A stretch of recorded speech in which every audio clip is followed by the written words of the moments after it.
can't touch this. My music hits me so hard, makes me say, oh my Lord, thank you for blessing me. What a mind to rhyme and to hype me. It feels good when you know you're down. A super dope homeboy from the Oak Town, and I'm known as such. And this is a beat you can't touch. I told you, homeboy, you can't touch this. Yeah, that's how we living, and you know. O mito e a filosofia. Os mitos são uma forma de explicar e demonstrar a origem de todas as coisas por meio de ações e personagens. Ele surgiu quando as pessoas passam a ter necessidade de explicação da origem da vida, por isso eles foram criados. A filosofia é o estudo de problemas fundamentais relacionados à existência, ao conhecimento, à verdade, aos valores morais e estéticos, à mente e à linguagem. A filosofia surgiu na Grécia entre os séculos 7 e 6 a.C. Ela surgiu como uma forma de explicar as coisas que nem a mitologia poderia compreender. O mito surgiu durante a Antiguidade Oriental, na área que era conhecida como Mesopotâmia, entre os rios Tigres e Eufrates. Hoje essa área é o atual Iraque. A filosofia surge nas colônias gregas entre os séculos 7 e 6 a.C., onde atualmente corresponde à Turquia. O mito surgiu com os primeiros povos durante a Antiguidade Oriental, por volta de 3500 a.C., uma época importante onde foi o início das primeiras civilizações. A filosofia surgiu no período arcaico, durante um período de guerras pelo domínio de territórios.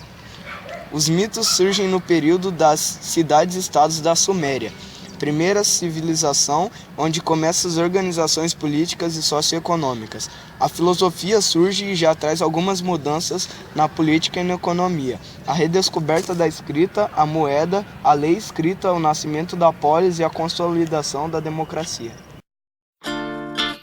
Quando eu me vi só nesse lugar. Filósofos pré-socráticos. Os primeiros filósofos ficaram conhecidos como pré-socráticos, por antecederem Sócrates.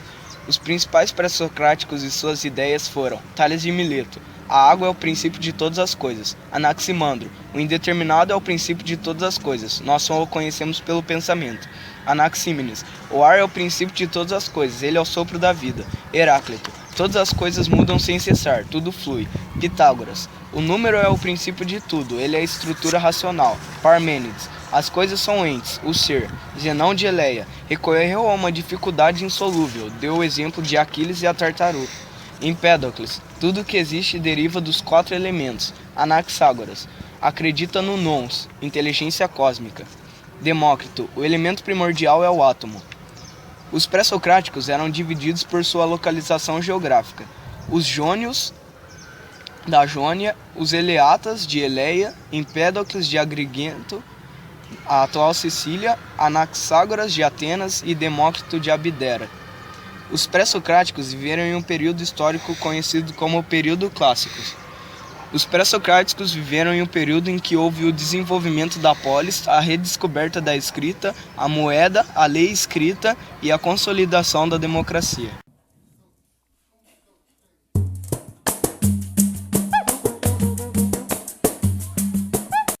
Quem foi Sócrates?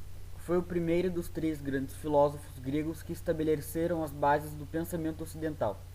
Segundo historiadores, ele conduziu a transição do pensamento dos antigos cosmologistas gregos para preocupações maiores com a ética e a existência humana. Quais foram seus principais pensamentos? Sábio é aquele que conhece os limites da própria ignorância. É melhor fazer pouco e bem do que muito e mal. Só sei que nada sei. Sócrates nasceu em Atenas por volta de 470 anos a.C.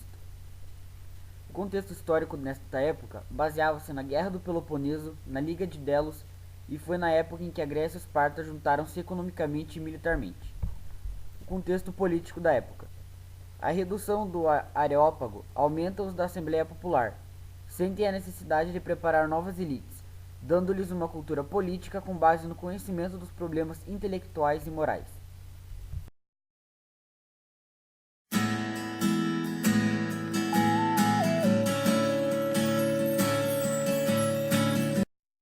Quem foi Platão? Platão foi um dos principais filósofos gregos da antiguidade. Ele foi seguidor de Sócrates e mestre de Aristóteles. Quais foram seus principais pensamentos? Todo homem é poeta quando está apaixonado. O começo é metade do todo. Vencer a si mesmo é a maior das vitórias. Platão nasceu em Atenas no ano de 428 ou 427 anos antes de Cristo. Contexto histórico da época. Concepção grega do trabalho, classes sociais em Atenas. Contexto político daquela época baseava-se na consolidação do sistema da polis. A sociedade grega se reorganizava e se complexificava. A cidade de Atenas atinge o apogeu político e o pensamento se difunde em um clima de liberdade e de espírito de democracia. O contexto político das duas épocas são iguais. A economia agrícola feudal havia se tornado economia industrial e comercial. E as classes sociais, comerciantes, artesãos e marinheiros começaram a participar do governo no estado.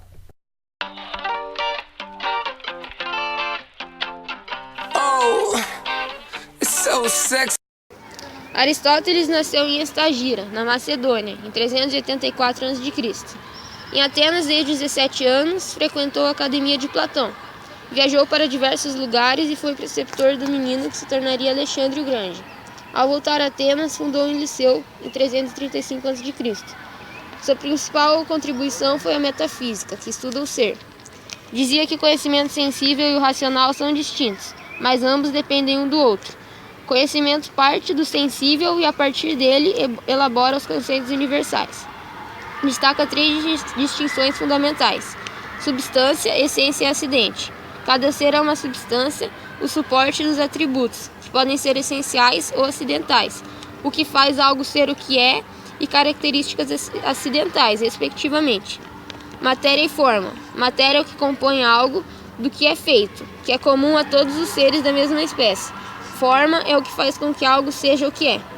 Potência e ato. Potência é a capacidade de algo para se tornar outra. Ato corresponde ao que ela é hoje. Também fundou a teoria das 4 causas. Tem a causa material, a causa eficiente, causa formal e causa final. Destacam primeiro o motor imóvel, que seria Deus, pois conclui que uma coisa deve ser movida por outra, até que chegue uma primeira causa, que seria imóvel.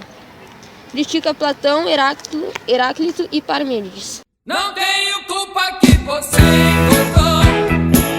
Não vá pensando que eu vou me casar. Por volta do século II, o cristianismo começou a se expressar em contraposição à cultura greco-romana, então vigente, pelo fato de o paganismo se contrapor ao espiritualismo cristão. Além da Bíblia, os teólogos usaram também os textos de filósofos pagãos, adaptando-os à nova fé. Os religiosos que elaboraram a doutrina cristã foram chamados de padres da igreja, de onde deriva a denominação de patrística. A patrística teve 2 momentos importantes: os apologistas, primeiros padres da igreja, do século II ao IV. Agostinho de Hipona, do século V e VI, o auge da patrística. Para combater as heresias e converter os pagãos, os primeiros padres da igreja escreveram a apologética. Agostinho nasceu em Souk, Aras, e desenvolveu a teoria da iluminação. A teoria foi adaptada da teoria platônica do mundo sensível e do mundo inteligível, mas a passou ao cristianismo. Ele considerou a razão como auxiliar da fé e a ela subordinada, dizendo: creio para que possa entender.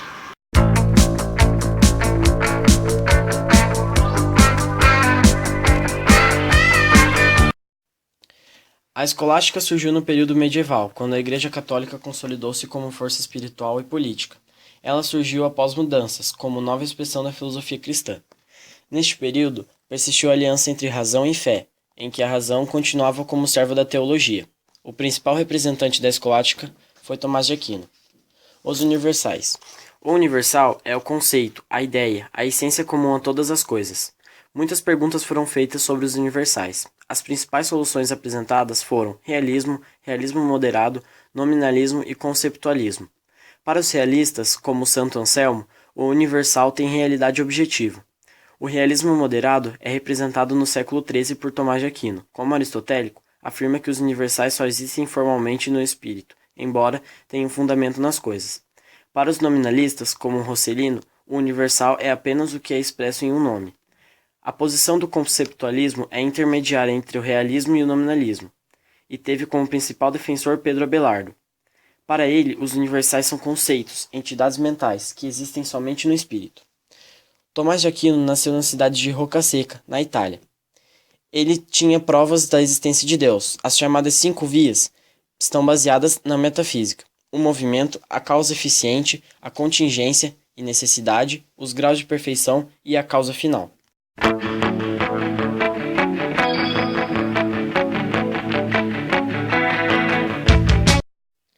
Descartes nasceu no ano de 1596, na França. Ele é considerado o pai da filosofia moderna, porque ao tomar a consciência como ponto de partida, abriu caminho para a discussão sobre ciência e ética, sobretudo ao enfatizar a capacidade humana de construir o próprio conhecimento.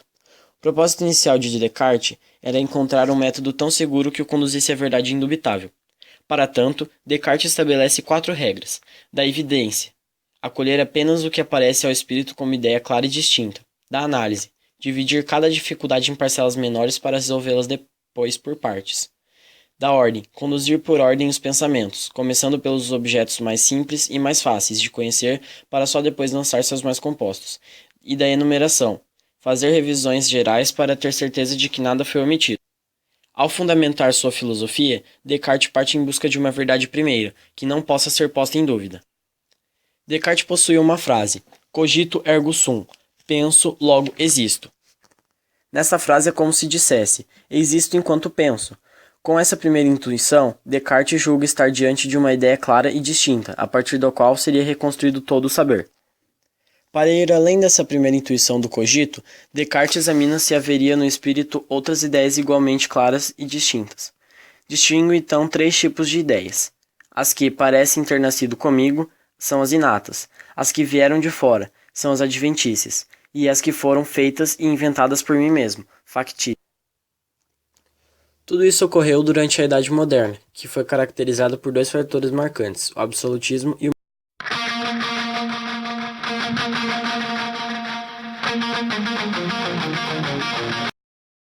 O empirismo é a doutrina segundo a qual todo conhecimento provém unicamente da experiência, limitando-se ao que pode ser captado do mundo externo, ou seja, pelos sentidos. Seus principais representantes são Francis Bacon, foi um filósofo empirista inglês e é muitas vezes chamado fundador da ciência moderna. Em sua filosofia desenvolveu a ideia dos ídolos, que seriam noções humanas falsas, e a analogia das formigas, aranhas e abelhas. Sua principal obra filosófica é o Novum Organum. John Locke foi um filósofo inglês e é considerado o principal representante do empirismo.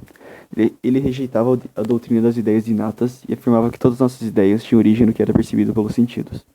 Ele acreditava que nossas ideias nasciam como uma tábula rasa e seriam preenchidas por conhecimento adquirido pelos sentidos ao longo da vida. David Hume foi um filósofo escocês defensor do empirismo que acreditava na relação de causalidade, ou o hábito nos leva a crer. Diferenciando-se dos outros filósofos de sua época, acreditavam que havia limites para o entendimento humano, e que o homem não poderia entender a verdade absoluta. O empirismo surgiu na Grã-Bretanha, sendo que John Locke e Francis Bacon nasceram na Inglaterra, e David Hume na Escócia. O contexto histórico do empirismo foram ideias de liberalismo e do iluminismo, caracterizado principalmente pela Revolução Francesa. Foi o período de transição da Idade Moderna para a Idade Contemporânea. O contexto político foi a Revolução Puritana, que colocou Oliver Cromwell no poder, mas após sua morte ocorre a volta do absolutismo da dinastia Stuart, que acabaria apenas após a Revolução Gloriosa, que colocaria a filha protestante do rei anterior da dinastia Stuart, Maria, e pelo seu genro, o nobre holandês Guilherme Príncipe de Orange.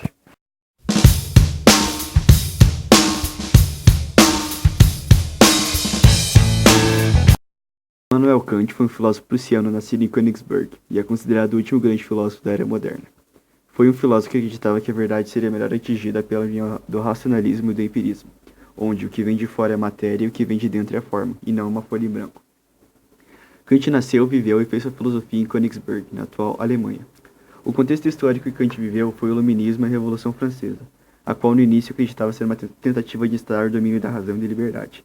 Mas após ver a violência que estava sendo posta em prática e o autoritarismo do governo, repensou seus conceitos políticos. O contexto político foi a Revolução Francesa e a coroação de Frederico II na Prússia, país onde Kant residiu toda a sua vida.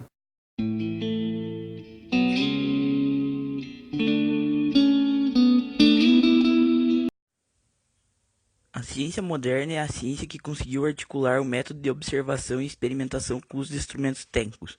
O nascimento dessa nova ciência é tido por muitos historiadores como uma revolução para o mundo. A ciência moderna nasceu no século XVI por intermédio de Galileu, Copérnico, Kepler e Newton.